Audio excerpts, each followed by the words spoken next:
Je vais exhorter ce soir et ensuite nous allons prier. Je sais que la prière de ce soir, Dieu va visiter quelqu'un. Il y a une onction particulière que Dieu a préparée ce soir pour ta vie. Alléluia. Amen. Est-ce qu'on peut acclamer les Seigneurs? Je sais que Dieu a planifié une onction très spéciale pour te visiter avec toi. En fait, José, vous pouvez monter sur l'estrade. Alléluia. Amen. Les hommes de Dieu méritent un double honneur.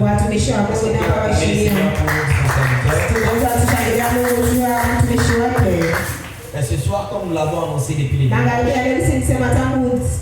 parce que normalement c'est le prophète Bernard qui devait nous arranger ce soir. Et très malheureusement, au cours de la semaine, le mercredi, il m'a dit qu'il y a eu un voyage qui s'est vraiment pointé à l'horizon.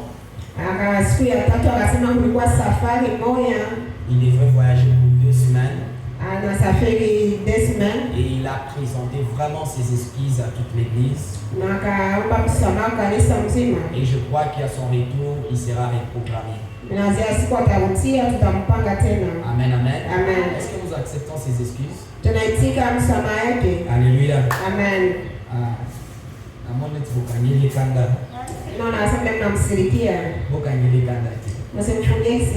Mais vous savez que Dieu est le maître des temps et des circonstances. Ça va permettre que Azalate pour que je me tienne ici pour te bénir ce soir. Et je crois et je suis très rassuré que ce soir Dieu va te bénir. Ce soir, j'aimerais parler de quelque chose. Mais nous allons faire une longue lecture, plus ou moins longue. Dans 1 Samuel chapitre 17. À partir du verset 32. Jusqu'au verset 50. On pouvait lire tous les chapitres. On pouvait lire tous les chapitres. Mais nous allons lire à partir du verset 32. Les restes, je vais expliquer. Vous pouvez m'accompagner en sourdine. Alléluia. Amen. 1 Samuel chapitre 17, verset 32 à 50. Nous lisons au nom du Seigneur Jésus-Christ. Amen. David dit à Saül que personne ne se décourage à cause de ces Philistins. Ton serviteur ira se battre avec lui.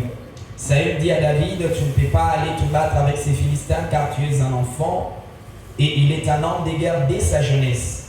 David dit à Saül, ton serviteur faisait paître le brebis de son père.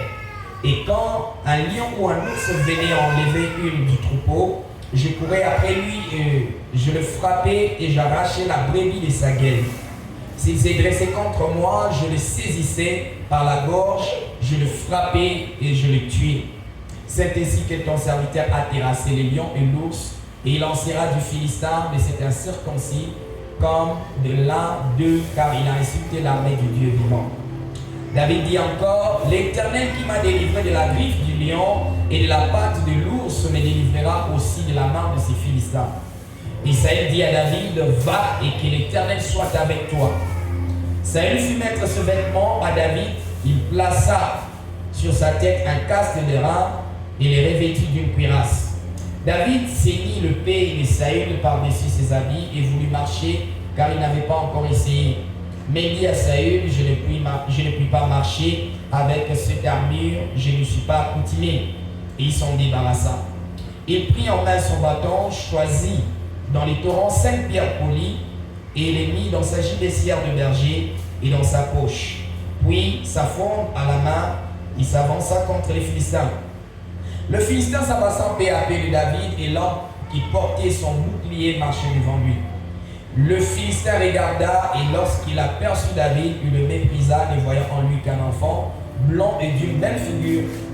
Les Philistins dit à David, suis-je un chien pour que tu viennes à moi avec le bâton? Et après l'avoir maudit par ses dieux, il ajouta, viens vers moi et je donnerai ta chair aux oiseaux du ciel et aux bêtes des champs.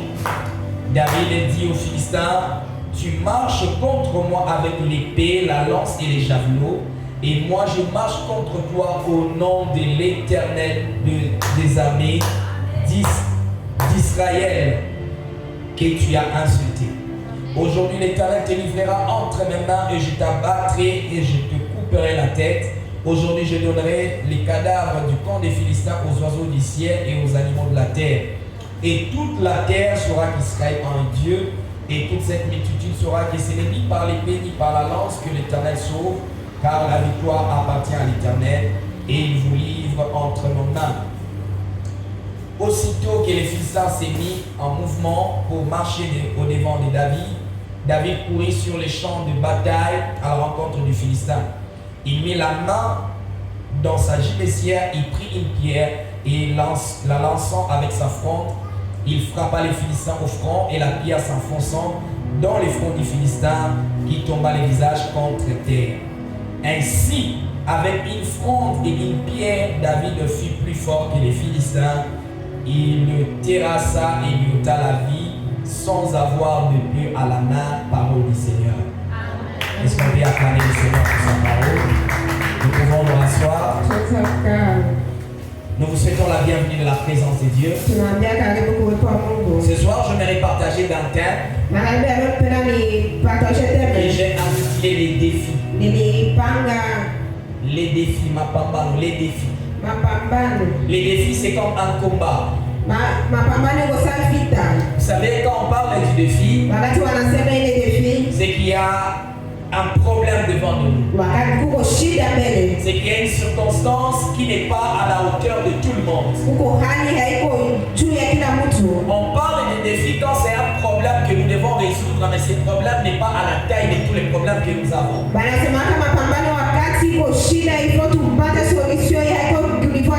Vous savez, quand nous parlons des défis, ce n'est pas un problème ordinaire. Il y a des problèmes qui nous arrivent dans la vie. Il y a des problèmes qui peuvent nous atteindre dans notre parcours avec Dieu. Mais par moments, il y a des problèmes qui sont au-dessus de nos compétences normales. Et c'est ce que nous appelons défis. Quand nous parlons des défis, nous parlons de ces problèmes qui sont au-dessus de la normale. Vous avez l'habitude de rencontrer des problèmes dans votre vie. Vous avez l'habitude de rencontrer des difficultés dans votre vie. Mais lorsque nous parlons des défis, ce sont ces genres de problèmes qui sont au-dessus des problèmes que vous avez dans la vie. Ce sont ces genres de problèmes lorsque vous voyez, vous posez la question, est-ce que je peux affronter ces problèmes? Quand nous parlons des défis, ce sont des problèmes qui font peur aux gens. Vous savez, vous pouvez avoir un problème. Peut-être que votre problème c'est la nourriture. Et vous pouvez manquer la nourriture un jour. Mais ce n'est pas encore un défi. Parce que cette nourriture que vous manquez un jour, vous pouvez vous dire aujourd'hui ça peut passer et demain je peux manger. Ça ce n'est pas un défi. Vous pouvez peut-être tomber malade ce soir. Et cette maladie arrive. Vous dites je peux prendre le paracétamol. Je peux prendre le médicament et ça va aller. C'est un problème mais ce n'est pas un défi. Vous avez rencontré un accident. Et cet accident vous heurte et vous vous cassez peut-être la jambe.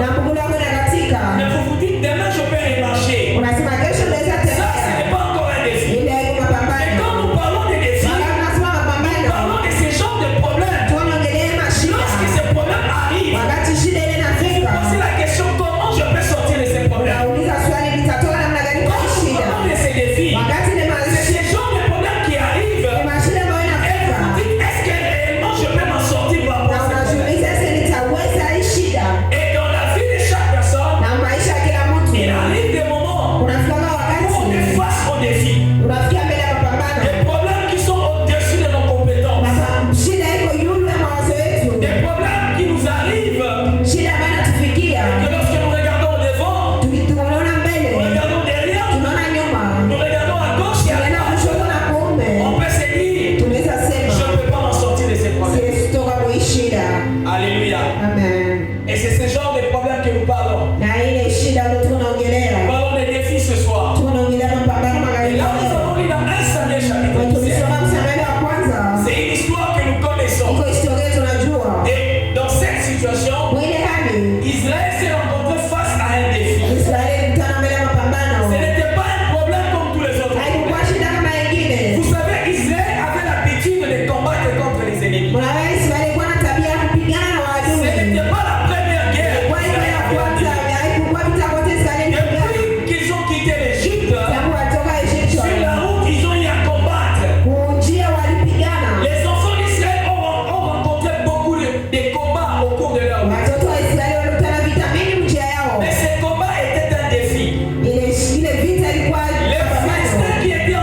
On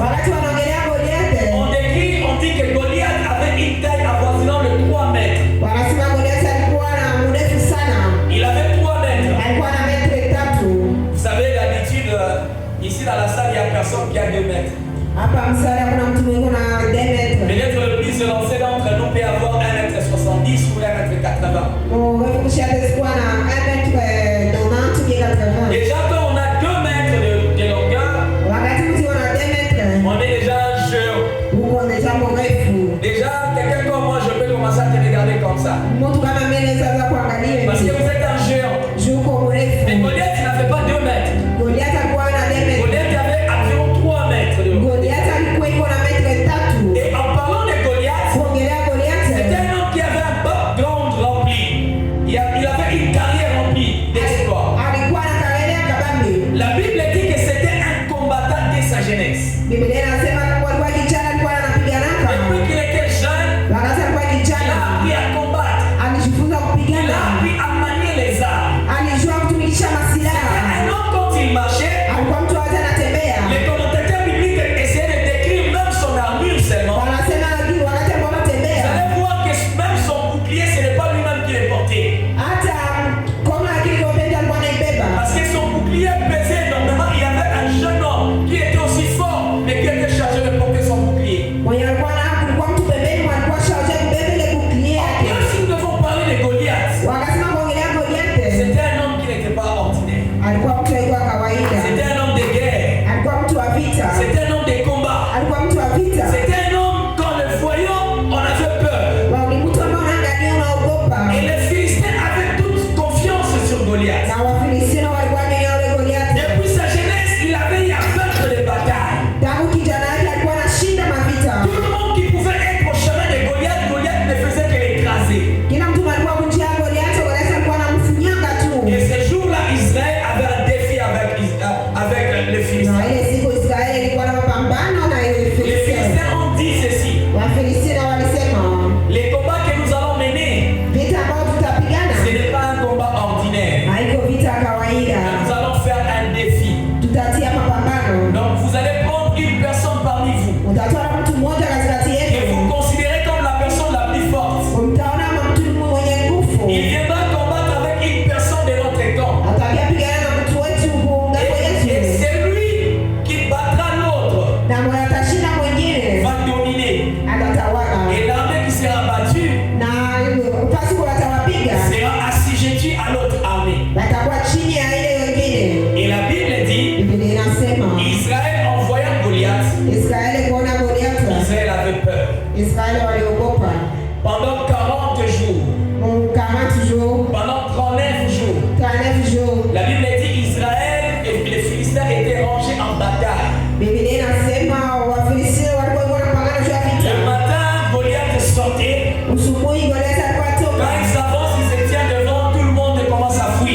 passage.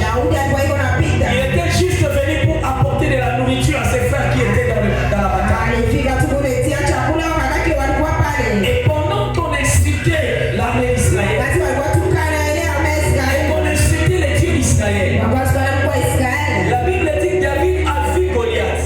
Il a entendu comment on insultait Dieu. David s'est dit non, non, non, non. On ne peut pas se mettre à insulter mon Dieu alors. Vous savez, il ne faut jamais admettre que les hommes n'ont qui s'amassent ni place qui aux aïeux. Écoute, Dieu agit toujours avec les personnes qui portent son cas dans leur cœur. Les personnes qui portent la cause de Dieu dans leur cœur. Ce sont les personnes que Dieu utilise. Toujours na batu oyo na mtema na bango balingana te komona musala nzambe kufaso. Kondimaka te nzambe na yo ayokisa masoni place yozali. Vous savez, il y a des gens qui acceptent que nzambe ayokisa masoni alors que baza wana. Azondima ke bafinga nzambe place yazali. Mais David a dit on ne peut pas insulter les dieux d'Israël. Je donnerai ma vie. Alléluia. Amen. Il faut toujours être prêt à se sacrifier à cause de Dieu. Dieu n'utilise pas tout le monde. Zamba sali na babato mutema na baweza donner pour la salut. Quand ton cœur est voué pour la cause de Dieu, tu verras des choses que Dieu va accomplir avec toi. Alléluia. Amen. Il y a des gens ici. Dans la famille la bino. Zambe no cholani mingi. Oui. Zambe na yo cholani mingi na famille la bino. Les gens ne trouvent même pas la valeur d'adorer les dieux que Dieu est en train de servir.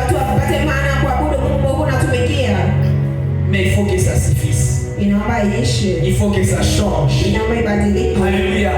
Dis avec moi, il faut que ça change. N'accepte plus jamais que les hommes n'ont ça.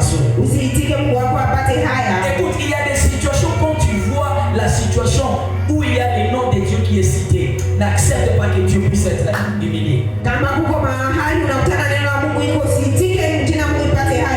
Alléluia. C'est pourquoi même dans notre église, n'acceptons jamais que nous faisons quelque chose et finissons avec. Non, non, non, non, non. Amen. Alléluia. Amen. N'accepte jamais que Dieu soit humilié pendant que tu es là. N'accepte jamais que Dieu soit méprisé pendant que tu es là. David a dit, je peux te donner ma vie à cause du nom de Dieu. David a dit, qui est cet incirconcis? Qui insulte l'armée du Dieu. Comment quelqu'un peut se mettre à insulter les dieux d'Israël? David a dit, qu'est-ce qu'on va donner à cet homme? Alléluia. Il a dit, qu'est-ce qu'on va donner à la personne qui va battre cet homme? Les gens commencent à lui dire, non, tu vois, la personne qui va battre cet homme, on va l'élever en Israël, sa famille sera affranchie, le roi va lui donner sa fille, il sera gendre du roi. On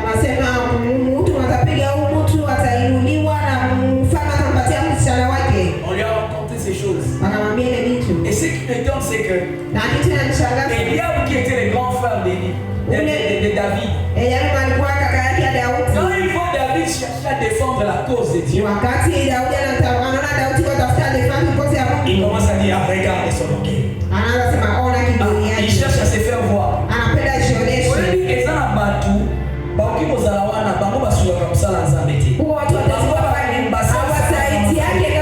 Mais ceux qui ont télé non sur Baba, on va dire décourager. Mais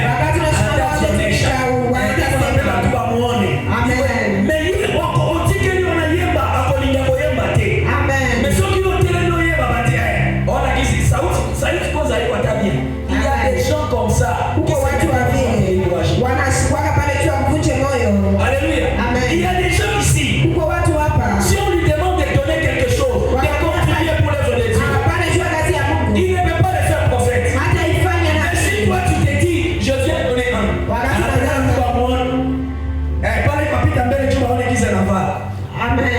ça des gens pareils. Et j'aimerais te dire, ne laisse pas les personnes pareilles te décourager. Des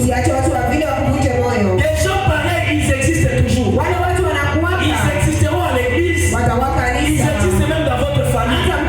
Quand tu veux faire quelque chose dans la famille, elle, c'est elle qui veut montrer qu'elle prie. Ils sont demandés au Sambela, on n'a pas vu non.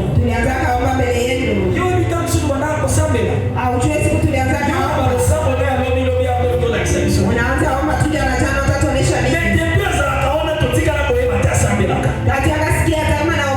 Mais parce que toi tu as pris l'initiative, Aliga découragé. Ne laisse pas les pareilles personnes te décourager.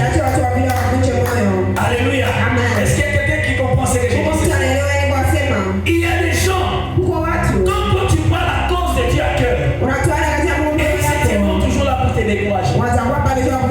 Eliab était là pendant tout le temps du bataille. Pendant les 39 jours, il était là derrière. Il était d'ailleurs plus costaud que David. D'ailleurs, le jour où Samuel était venu pour voir, quand il a vu Eliab, il s'était dit souvent c'était lui le roi. Parce qu'il avait vu sa taille, il avait vu sa corpulence, il était quelqu'un qui méritait la royauté. Il y a des gens ici, ils peuvent avoir même des compétences plus que toi. S'il s'agit de chanter, ils chantent plus que toi. S'il s'agit de prêcher, ils prêchent plus que toi. S'il s'agit d'avoir l'argent, il a l'argent plus que toi. Mais son cœur n'est pas voué à la cause de Dieu. Ce sont les Eliab.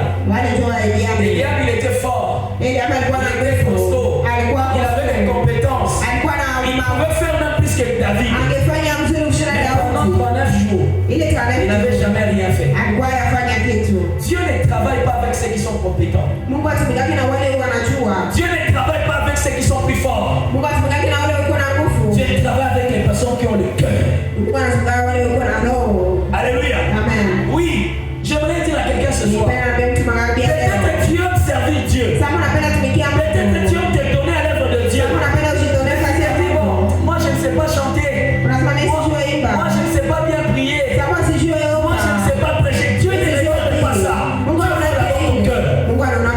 Quand tu as le cœur pour Dieu, c'est là que Dieu va te capaciter. Il ne cherche pas les capables d'abord, mais il cherche ceux qui ont le cœur. Eliab avait la compétence. Eliab, il avait la compétence, mais il n'avait pas le cœur pour Dieu. Il ne pouvait pas se sacrifier. Quand Goliath s'avançait comme ça, lui il voyait la mort, il avait peur. Mais la différence avec David, David s'était dit avec le peu que j'ai, je vais risquer ma vie pour l'honneur de Dieu. C'est pourquoi dans ta vie, accepte toujours de risquer pour Dieu. Accepte de risquer pour Dieu. Il y a des sacrifices que Dieu te demandera. Peut-être que tu regardes comme ça, ma famille, ma maison, je ne vais même rien donner, mais tu risques ça pour Dieu.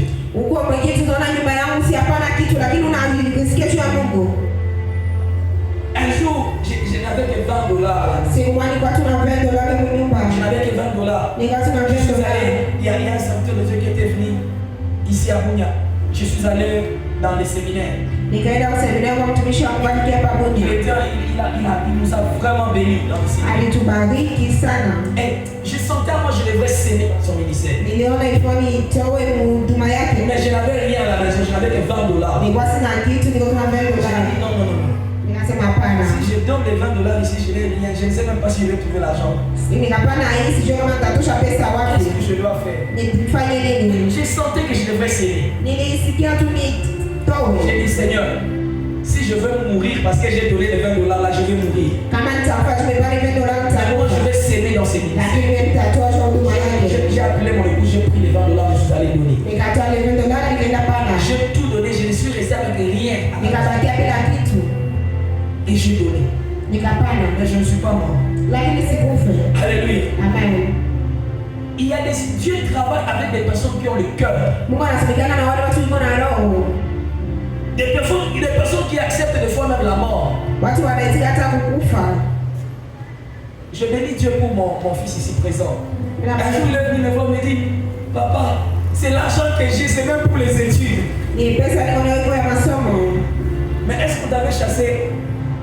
Est-ce qu'on t'avait chassé?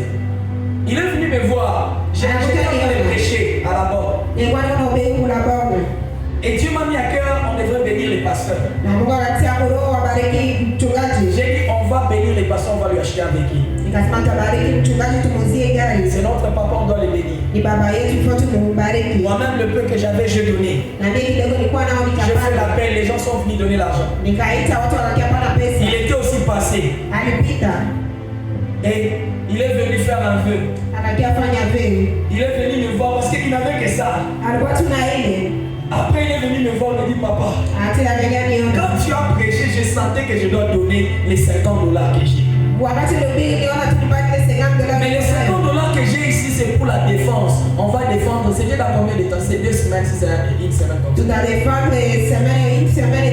Il dit, c'est l'argent que je devais mettre pour ma défense. Pendant que tu parlais, j'ai senti que je devrais donner. Et je sens que je ne dois pas donner moins de $50. Je lui dis, mon fils, donne ça. Dieu va pouvoir. Tu n'as pas défendu. Aujourd'hui, il a déjà fini les études. Écoute, Dieu travaille avec les personnes qui savent accepter les risques. Quand tu n'acceptes pas encore les risques avec Dieu, tu n'es pas prêt pour la dimension supérieure. Tu n'es pas prêt. Il y a des gens ici. Vous demandez à Dieu, Dieu bénis-moi. Dieu te demandera toujours un sacrifice pour un niveau supérieur. Oui, Dieu te demandera quand vous avez $10 mais il faut payer ça $10.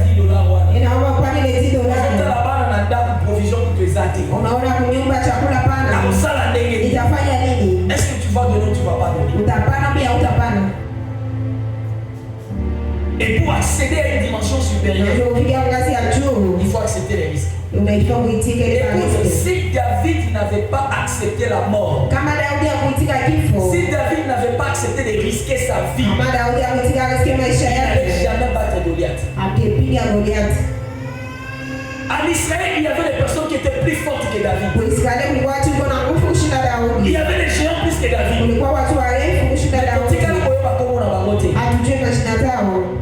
Mais celui qui était dans David parce qu'il avait accepté les risques. Il y a des dimensions que tu n'atteindras pas si tu n'acceptes pas les risques. Est-ce que je parle à quelqu'un ce soir? Est-ce que je parle à quelqu'un ce soir? Il y a des dimensions.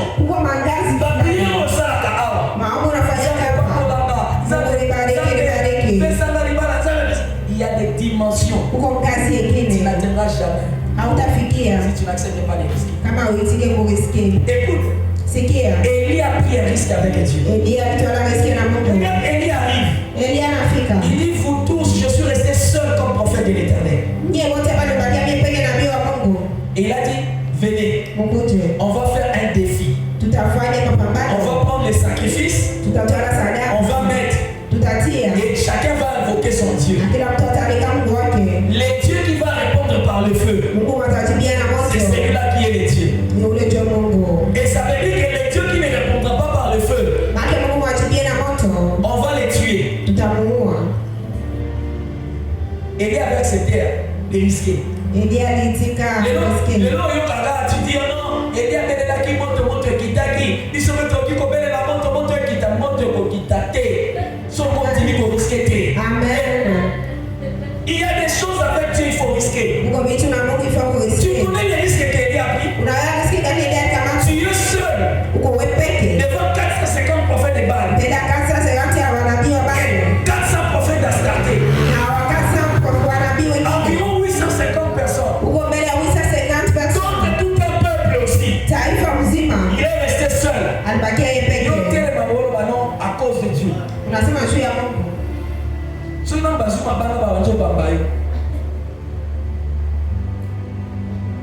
Et vous pensez que c'est facile? C'était un risque qu'il y avait.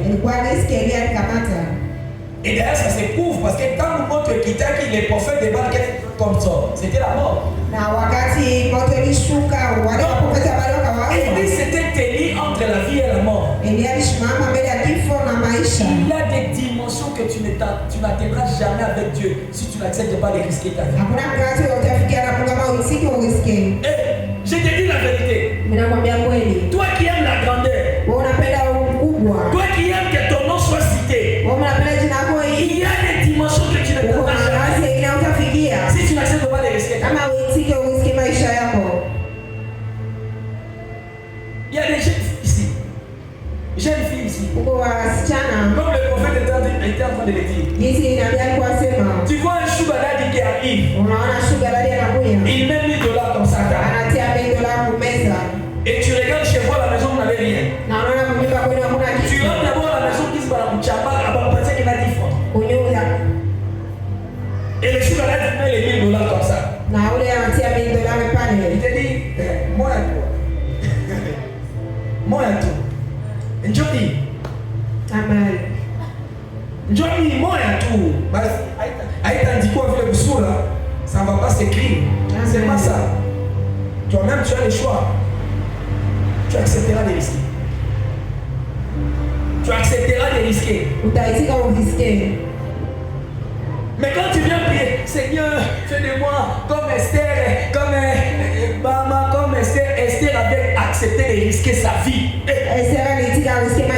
Toi, tu penses qu'on cite Esther, on cite quoi? Esther avait accepté de risquer sa vie. Esther a dit à Mardoché, allons geler. Faisons 3 jours. Et la loi, c'était quoi? La loi, c'était que si tu pars rencontrer le roi et que le roi ne t'avait pas appelé, on va te tuer si le roi n'a pas appelé. Esther a dit, si je veux mourir, je veux mourir.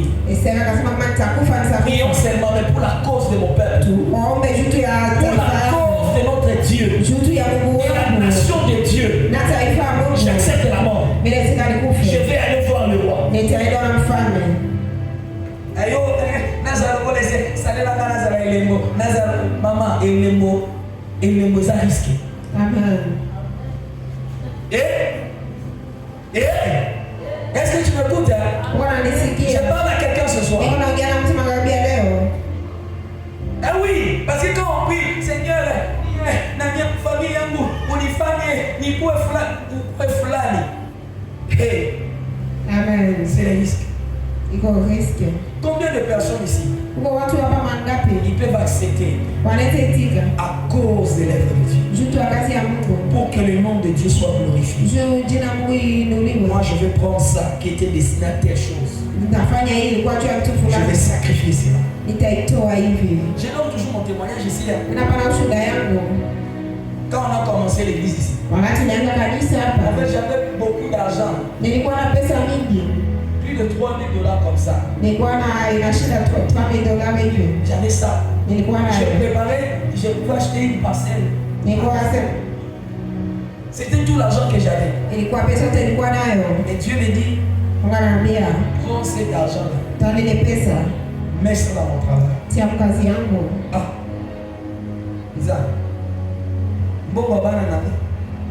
Pesa ya watoto wangu. Nazwaka nyuso.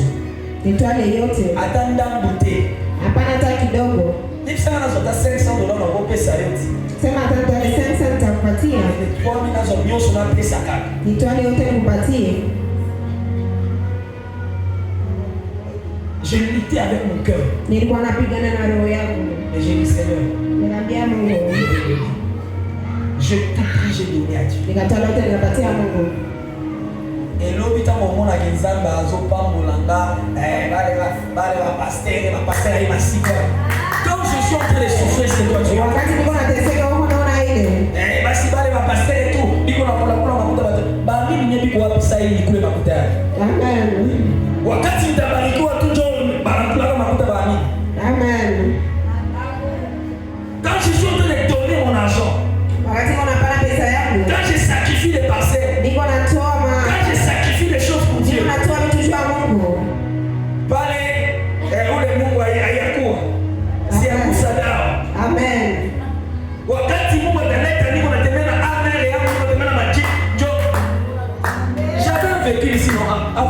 commencé le véhicule. J'avais vécu. Le véhicule. Où sont ces véhicules maintenant? Vous pensez que j'ai bouffé l'argent?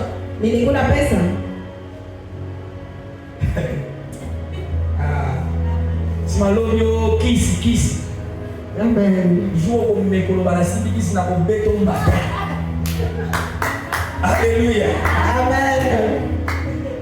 Accepte de risquer. Si tu n'acceptes pas, tu ne verras jamais la gloire. Il y a quelqu'un ce soir, Dieu veut t'amener à une autre étape. Mais Dieu veut que tu acceptes d'abord de risquer.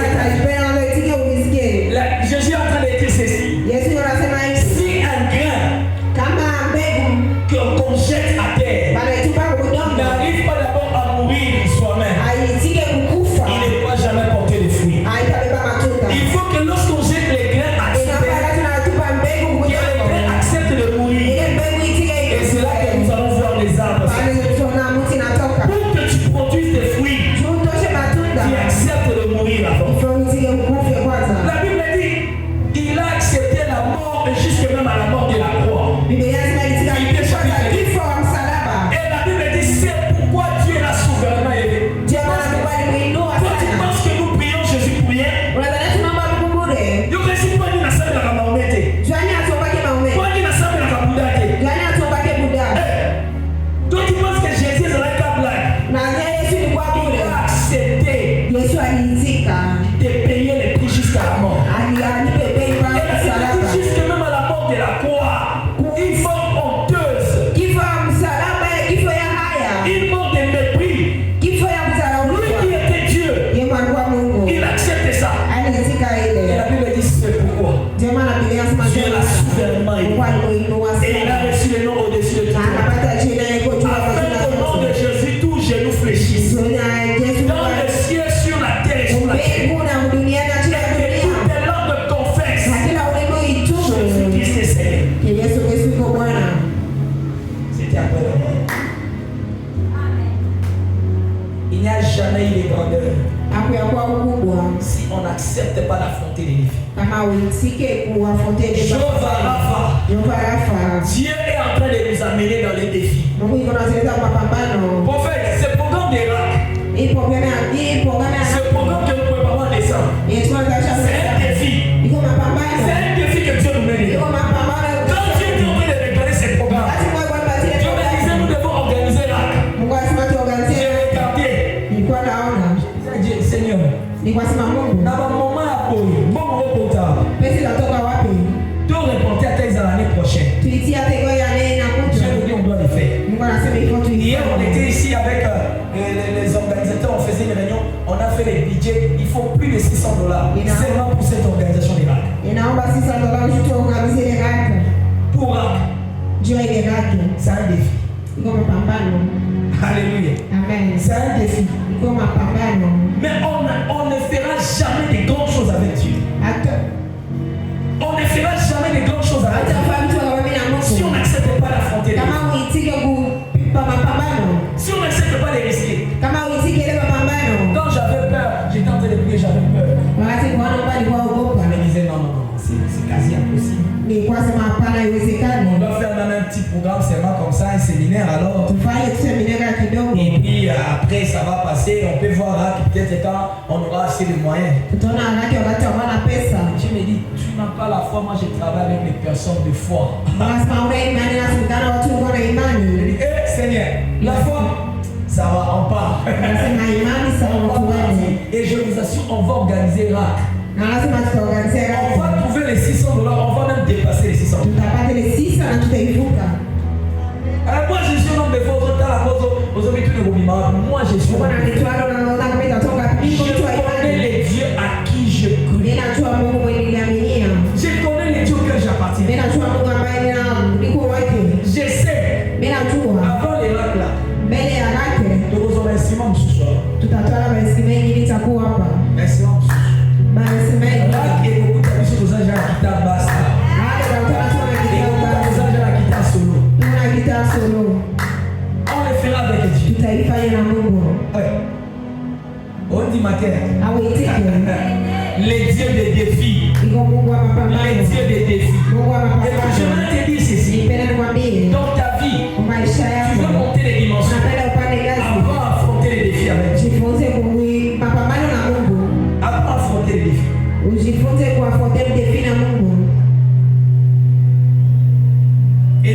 affronter ces défis. Et la Bible dit, quand David a accepté, on est allé voir le roi. Il y a un petit ici. Il a dit, il peut faire ces choses, il peut combattre Goliath. Il m'a dit, amenez-les d'abord. Tala, défi de ça la Koyeba. Au moins, les gens vont la faire. Mais après, le programme à l'AC. Bon, mon année,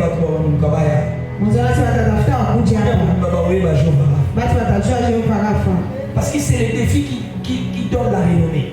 Quand David a accepté d'affronter Goliath, même le roi cherchait à le voir. Le roi dit, qui est cet homme? Même moi, je suis roi, mais je n'ai pas accepté d'affronter Goliath.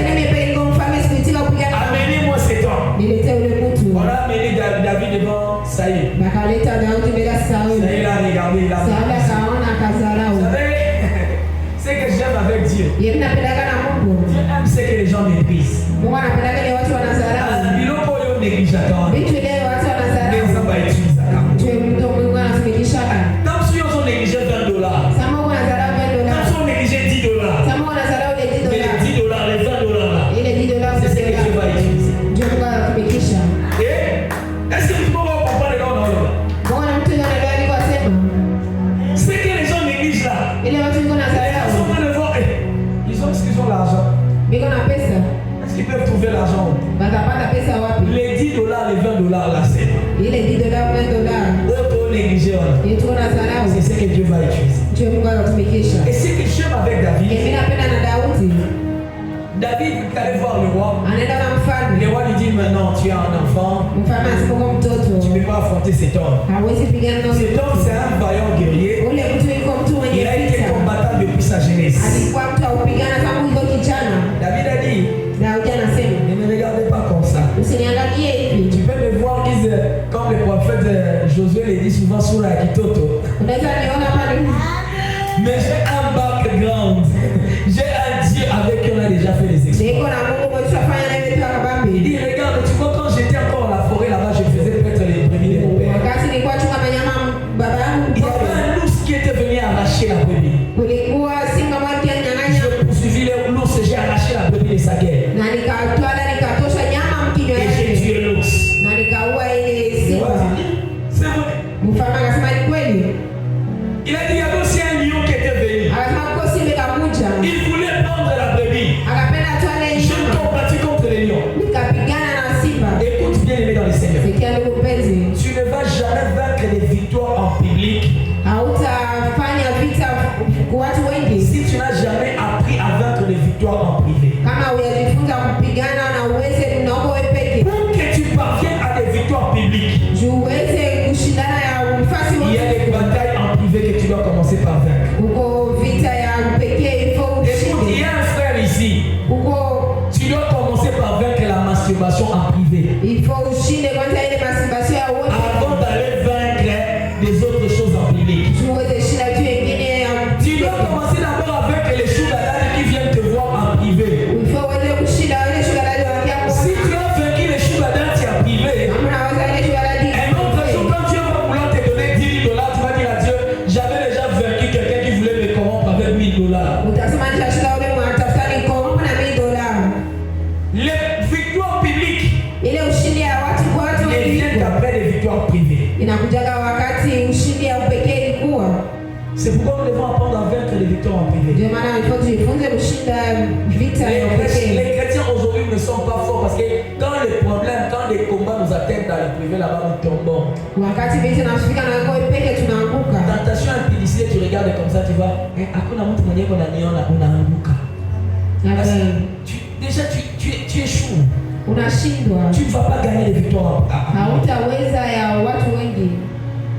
On vient te tenter comme ça la corruption. Toi là, on a tout fiché les makuta, tout petit, c'est comment. Et tu échoues. Comment est-ce que tu vas gagner des batailles publiques? Les vols de 10 000 francs, de 5 000 francs en privé, tu es en train de voler. C'est en public, on va te donner de gérer la caisse de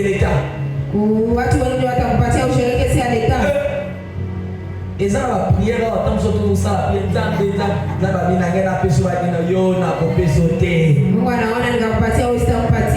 parce que si on va répondre prière na yo et puis si mboka mobima tu dois apprendre à vaincre les victoires en prière.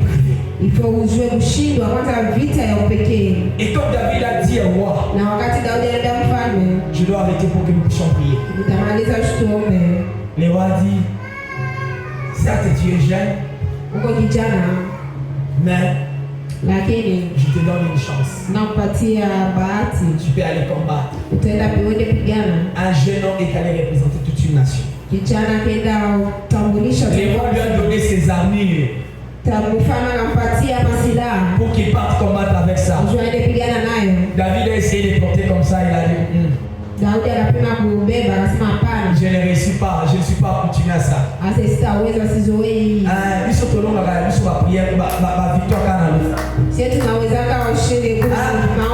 Dieu va vouloir t'élever, on va venir te proposer d'autres choses. Il y a des gens ici, peut-être Dieu va t'amener dans un bureau. Je m'étonne toujours des gens prophètes. Mais quand on lui propose un poste, il faut que tout le monde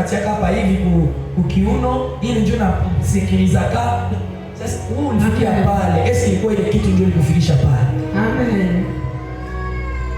Ne prends pas des armures auxquelles tu n'es pas habitué.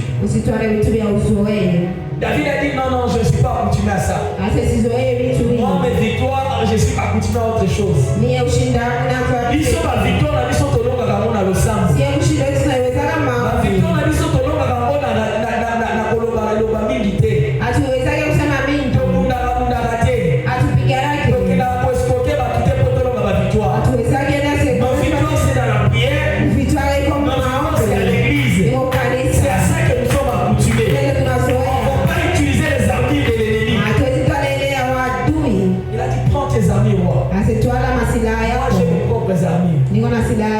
Et la Bible dit il a pris juste une lance avec 5 pierres.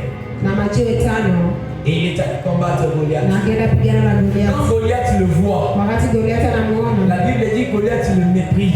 Il dit est-ce que tu me vois comme un chien pour que tu viennes à moi? Il dit aujourd'hui, je vais te détruire. Goliath, la Bible dit Goliath a commencé par les maudire ses dieux. Ah, c'est pourquoi je vais dire à quelqu'un. Dans la Yébissa, on a fait la Tanzambé, on a fait la Keba. Yébissa, on a tué la Tanzambé, on a fait la Keba. Yébissa, on a fait la Tanzambé, on a fait la Keba. Pendant 39 jours. Mais le 40e jour, on a Keba. Ah, je me le dis comme jambe. Je sais que mon rédempteur est vivant. Et il s'élèvera le dernier. Il y a des fois tu acceptes que l'on te méprise. Il y a des fois tu acceptes qu'on le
Tu viens devant moi avec la lance, les javelots, avec l'épée. Mais moi, je viens contre toi. Au nom de l'Éternel. Les dieux d'Israël que tu as incités.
Parce que Dieu a Dieu. Il s'élèvera. Est-ce que je parle à quelqu'un? Et la Bible dit, Goliath a commencé à avancer. Et David, quand il a fini de parler, tu sais, Goliath avançait. À ce moment ici, tu vas avancer. La Bible dit Goliath avançait. Mais David, quand il a fini de parler, David n'a pas seulement avancé. David, la Bible dit David a couru.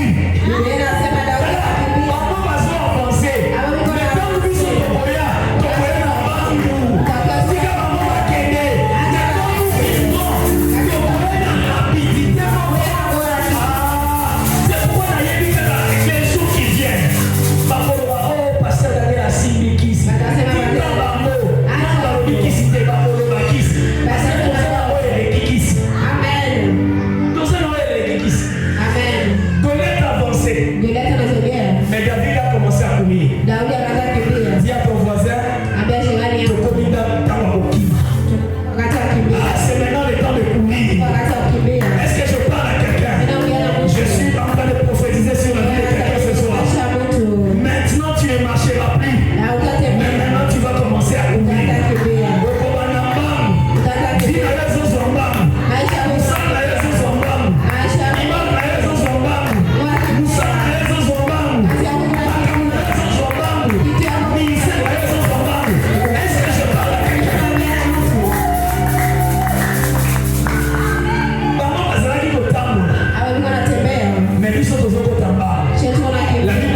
Suka.